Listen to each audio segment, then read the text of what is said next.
Welcome to Time News Studios.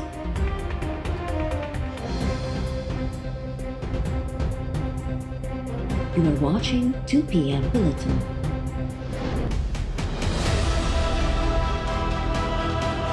Maryam तेरी जुर्रत को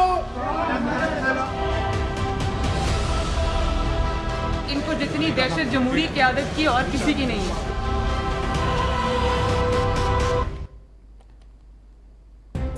मरियम नवाज़ चाचे शहबाज शरीफ ऐं सौट हमज़ा शहबाज सां मुलाक़ात लाइ लाहौर जी एहतिसाब अदालत पहुची वई।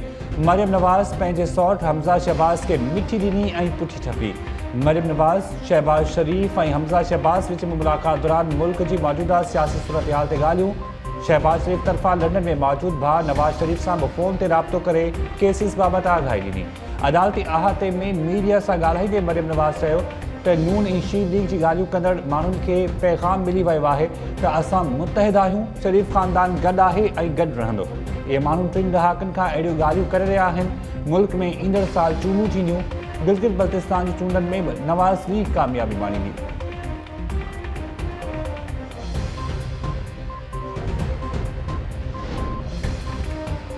अपोजिशन लीडर शहबाज शरीफ ऐं संदसि कुटुंब ख़िलाफ़ मनी लॉन्ड्रिंग केस में जवाबदारनि मथां फ़र्ज़ी जुर्म लागू करण जो फ़ैसिलो। लाहौर जी एहतिसाब अदालत शहबाज शरीफ सूदो ॿियनि जवाबदारनि खे 11 नवंबर ते पेश करण जो हुकुम ॾेई छॾियो। ॿुधणी दौरान शहबाज शरीफ ऐं हमज़ा शहबाज खे बख्तरबंद गाॾीअ में विहारे अदालत पहुचायो वियो। ॿुधणी दौरान शहबाज शरीफ चयो त कंहिं बख्तरबंद गाॾी ज़रिए अदालत न आंदो वञे। बख्तरबंद गाॾीअ में रस्ते ते धक लॻनि था ऐं जेल जो सूर वधे थो। नवाज़ लीग जी तर्जुमान मरियम औरंगज़ेब चयो आहे त वज़ीर आज़म तरफ़ां चेहरे ते हथ रखी धमकियूं ॾियण जा असर नज़र अचण लॻा आहिनि। अॼु नैब अदालत में दहशतगर्दी नज़र आई। शहबाज शरीफ ऐं हमज़ा खे दहशतगर्दनि जी बख्तरबंद गाॾी में आंदो वियो। शहबाज शरीफ जी मुलाक़ातुनि ते पाबंदी आहे। संदसि टैक्सूं बि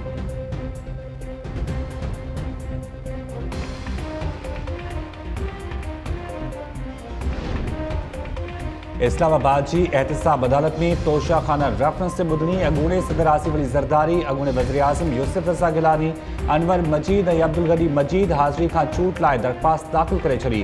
ॿुधणी दौरान आसिफ ज़रदारी जे वकील फारूक एच नाइक तरफ़ां नायब जे शाहिद खां आॾी पुछा।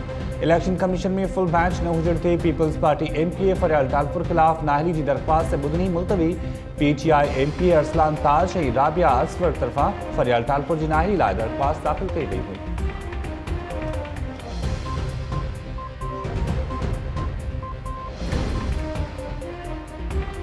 कराची जी एहतिसाब अदालत में अॻूणे वज़ीर आज़म शाहिद खाकान अब्बासी ख़िलाफ़ PSO में गैर क़ानूनी भर्तियुनि वारे रेफरेंस ते ॿुधणी। नैब जे शाहिद राशिद कुरैशी पंहिंजो बयानु रिकॉर्ड कराए छॾियो। ॿुधणी 3 नवंबर ताईं मुलतवी। शाहिद खाकान अब्बासी चयो आहे त 12 ॾींहं गुज़री वञण बावजूदु का ख़बर न पई आहे त IG सिंध खे अगवा कंहिं कयो ऐं कंहिंजे चवण ते अगवा कयो वियो। इंतज़ारु आहे त सुप्रीम कोर्ट इन मामले जो पाण मुरादो नोटिस वठे। क़ौमी असेंबली में बि बिल आयो आहे त नैब में CPEC खे छूट हूंदी। नैब एॾो सुठो इदारो आहे त CPEC वारनि खे छूट छो पई मिले। अदलिया ऐं फ़ौज खे बि नैब जे दायरे में आंदो वञे। मुल्क में हाइब्रिड तजुर्बे जेका तबाही आंदी आहे, ॿुधायो वञे त उनजो ज़िम्मेवार केरु आहे।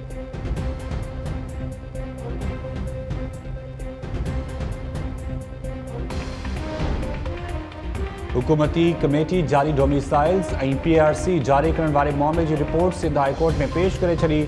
अदालत दरख़्वास्त गुज़ार खां कमेटी जी रिपोर्ट ते एतिराज़ तलब करे वरिता।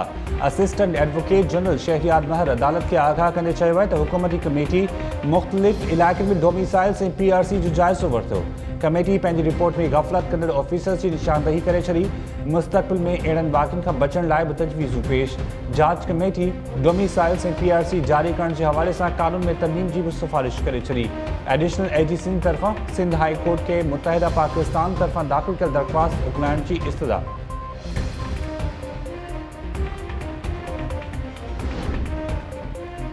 वफ़ाक़ी वज़ीर फैसल वावदा हिकु भेरो ॿीहर पंहिंजे ख़िलाफ़ नाअहली जी दरख़्वास्त ते जवाब जमा न करायो। इलेक्शन कमीशन फैसल वावदा खे जवाब जमा कराइण जो आख़िरी मौक़ो ॾेई छॾियो। वफ़ाक़ी वज़ीर ख़िलाफ़ नाअहली जी दरख़्वास्त ते ॿुधणी 24 नवंबर ताईं मुलतवी। ॿुधणी दौरान दरख़्वास्त गुज़ार चयो त फैसल वावदा रिटर्निंग ऑफिसर खे पंहिंजो अमरीकी पासपोर्ट न ॾेखारियो हो। अॼु बि ॿुधणी दौरान फैसल वावदा तरफ़ां केरु पेश नाहे थियो। इलेक्शन कमीशन जो चवणु हो त इल्ज़ाम हेठि आयल जवाबदार जो ॿुधणी में हुजणु लाज़मी आहे।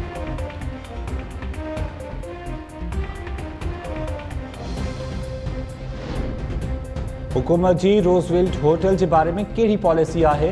इस्लामाबाद हाई कोर्ट न्यूयॉर्क में रूसवेल्ट होटल बंद थियण ख़िलाफ़ दरख़्वास्त ते जवाब तलब करे वरितो। असिस्टेंट अटॉर्नी जनरल के वफ़ाक़ी सरकार खां हिदायतूं वठी अदालत के आगाह करण जो हुकुम। अदालत दरख़्वास्त ते ॿुधणी हिकु हफ़्ते लाइ मुलतवी करे छॾी।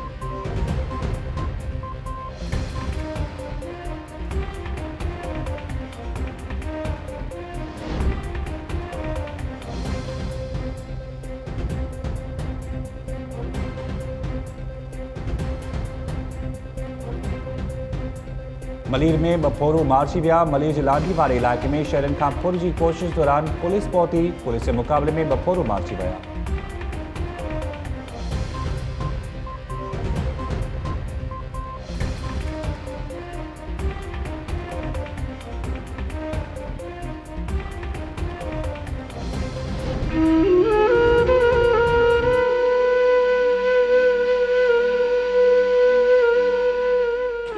वालों ने क्यों नहीं अब तक ढूंढा? वो लोग से अभी फोन पे बात कर रहा था, जैसे उससे बात हुई जज ने सुनाया, उसको फोन पे बता, उसको सब पता है वो कहाँ है बच्ची मेरी। प्लीज मैं आप लोगों से रिक्वेस्ट करती हूँ, मुराद शाह प्लीज मेरी बच्ची को बात याद करवाइए।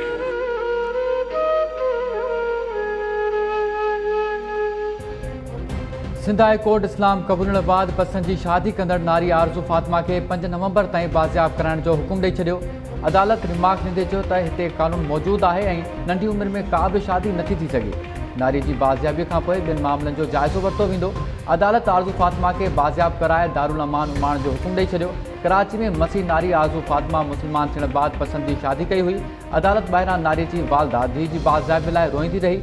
आरज़ू जी वालदा जो चवणु आहे त सिंध पुलिस खे सभु ख़बर आहे त आरज़ू के अगवा कंदड़नि सां राब्तनि में आहिनि। वॾी वज़ीर खां आरज़ू खे जल्द बाज़ियाब कराइण जो मुतालबो।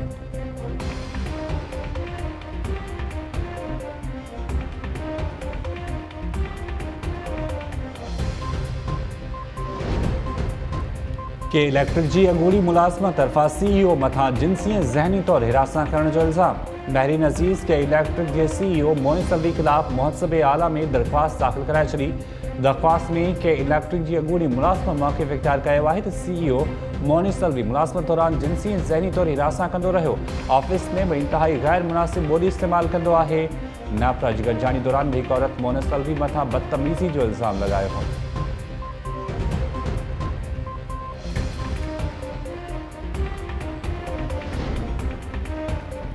सिंध में ॿारनि खे पोलियो खां बचाव जा फुड़ा पियारण जी 5 ॾींहंनि वारी मुहिम शुरू। 8 नवंबर ताईं जारी मुहिम दौरान 60 लख ॿारनि खे पोलियो जा फुड़ा पियारिया वेंदा। कराची, हैदराबाद, सखर, दादू, लाड़काणो ऐं ॿियनि ज़िलनि में फील्ड ते कमु कंदड़ पोलियो वर्कर्स लाइ सिक्योरिटी जा इंतज़ाम सख़्तु। उडेरो लाल जे ॻोठु मोहम्मद अबड़ा में प्राइमरी स्कूल बंदि हुजण ख़िलाफ़ एहतिजाज तौरु पोलियो मुहिम जो बाइकाट। ॻोठाणनि तरफ़ां ॿारनि खे पोलियो जा फुड़ा पियारण खां इनकार। पोलियो टीमूं वापसि। ॻोठाणनि जो चवणु आहे त प्राइमरी स्कूल में तालीम शुरू थियण ताईं ॿारनि खे पोलियो जा फुड़ा न पियारिया वेंदा।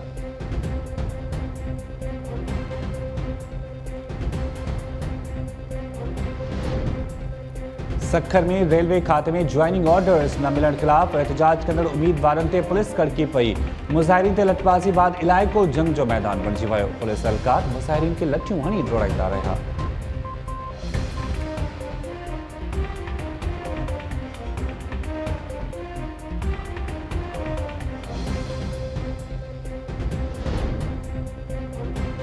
कराची कंटोनमेंट बोर्ड में काकरूबन के घटि पघार ॾियण वारो case. Sindh high court chief secretary डैबर खाते ऐं कंटोनमेंट बोर्ड जे अख़्तियारनि खे नोटिस जारी करे छॾिया। Sindh high court cantonment board जे काकरूबन खे घटि में घटि 17,500 रुपया माहवार पघार ॾियण जो हुकुम ॾिनो हो। ॿुधणी दौरान दरख़्वास्त गुज़ारनि जे वकील दलील ॾींदे चयो आहे त ॾिसणो आहे त बोर्ड में पघार भर्ती वारे ॾींहं खां शुरू कई वई आहे या न। अदालत जुरियुनि खां 19 नवंबर ताईं तफ़सीली रिपोर्ट तलब करे वरिती।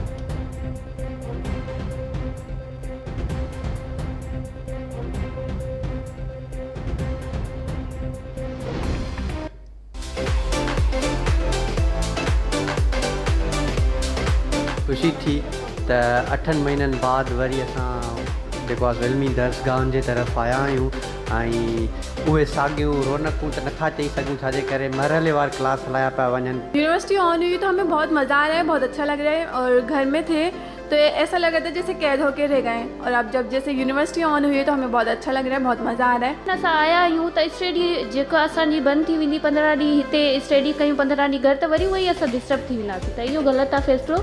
इहो को प्रॉपर तरीक़ो नाहे। स्टूडेंट ते अञा शागिर्दनि ते वधीक बर्डन अची वेंदो।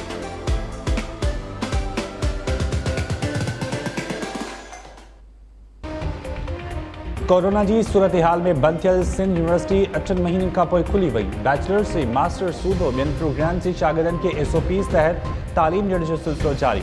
यूनिवर्सिटी इंतज़ामिया जो चवणु आहे त महीने जी शुरूआती 15 ॾींहनि ताईं ॿिए ऐं टे साल जे शागिर्दनि खे तालीम ॾिनी पई वञे।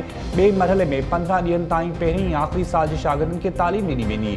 घारो में बॉयज़ ऐं गर्ल्स हायर सेकेंडरी स्कूल्स में 10 शागिर्द कोरोना जो शिकार। शागिर्दनि जी रिपोर्ट पॉजिटिव अचण बाद इंतज़ामिया ॿिन्ही स्कूल्स खे 2 हफ़्तनि लाइ बंदि करे छॾियो। मठियारी में वधीक 3 शागिर्दनि खे कोरोना जी तस्दीक बाद मुतासिर शागिर्दनि जो अंग वधी 24 थी वियो।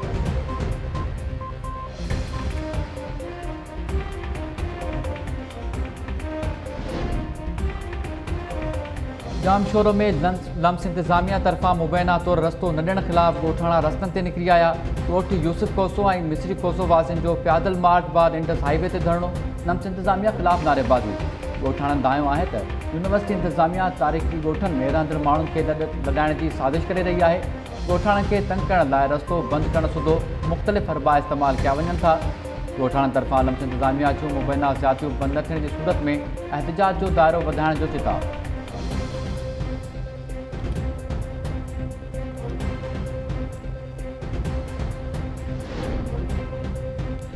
सुपर पावर मुल्क जो नओं सदर केरु थींदो? अमेरिका में सदारती चूंडनि में बाक़ी हिकु ॾींहुं। सदर डोनाल्ड ट्रंप मुख़ालिफ़ उम्मीदवार जो बाइडन खे डमी ऐं डेमोक्रेट्स खे चरियनि जी पार्टी करार ॾेई छॾियो।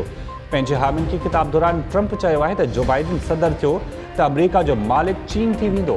पॉलिंग ख़तमु थियण खां पोइ चूंड नतीजनि खे चैलेंज करण जो बि ऐलान। डेमोक्रेट उम्मीदवार जो बाइडन सदर ट्रंप ते तनक़ीद कंदे चयो आहे त नफ़रत जी बाहि भड़काइण ऐं मुल्क जी तहफ़ुज़ में नाकाम थियल सदारत जो ख़ात्मो मुमकिन आहे। अवाम छिकताइण वारी सूरत हाल ख़त्म कंदड़ सदर घुरे थो।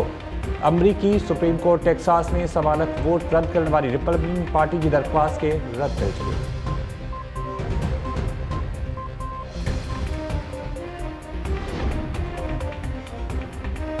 तुर्की जे शहर इज़मीर में ख़ौफ़नाक ज़िलज़िले सबबि फ़ौतियुनि जो अंग वधी 79 थी वियो। औरतुनि ऐं ॿारनि सूदो 1000 खां वधीक ज़ख़्मी। रेस्क्यू टीमुनि 58 कलाकनि खां पोइ मलबे मां नींगरी खे जहिड़ो ॿाहिरि कढी वरितो।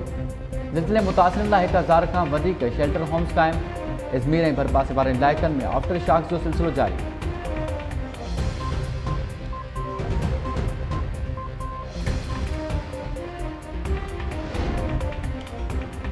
ऐं फिलिपाइन में आयल सामूंडी तूफ़ान साल जो सभ खां वधीक ताक़तवर तूफ़ान करार। तेज़ हवाउनि ऐं तूफ़ानी बरसातुनि बाद फिलिपाइन जे ॾखण वारनि इलाइक़नि में ॿोॾि। केतिराई इलाइक़नि में पाणी अची वियो। लैंडस्लाइडिंग सबबि 300 खां वधीक घर मलबे में दॿिजी विया। मुख़्तलिफ़ हादसनि वाक़िअनि में फ़ौत थियलनि जो अंग 16 थी वियो।